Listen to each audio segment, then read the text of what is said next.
আসলে material noun কখনো কখনো কমন নাউন হয়ে যাবে। আবার কমন নাউন থেকে আপনার ম্যাটেরিয়াল নাউন বানাতে পারেন। মেটাল মানে মেটাল, ম্যাটেরিয়ালের মধ্যে প্রথমে আছে এম। এই মেটাল, মেটাল মানে মনে করবেন মূল। এ এম, এম মানে ম, আর ম মানে আমরা মনে করতে পারি মূল। আবারও বলতেছি টেকনিকটা শিখেন। ম্যাটেরিয়াল মানে, ম্যাটেরিয়াল মানে প্রথমে লিখতে হয় এম, এম মানে ম, আর ম মানে এখানে মূল। মূল যে জিনিসটা সেটাই ম্যাটেরিয়াল।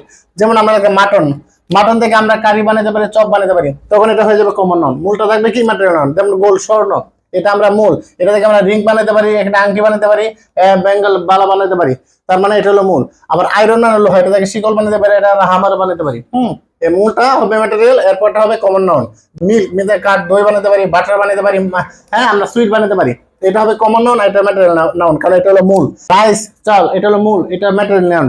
এটা দ্বারা আমরা চিরা বানাতে পারি, কেক বানাতে পারি, আমরা মুড়ি বানাতে পারি। ঠিক আছে, জুট মানে পাট, আমরা রোপ দড়ি বানাতে পারি, আমরা ব্যাগ বানাতে পারি, ক্লথ বানাতে পারি। তার মানে যে জিনিসটা মূল এটাই ম্যাটেরিয়াল, ম্যাটেরিয়াল মানে মূল। আর যেটা দ্বারা ম্যাটেরিয়াল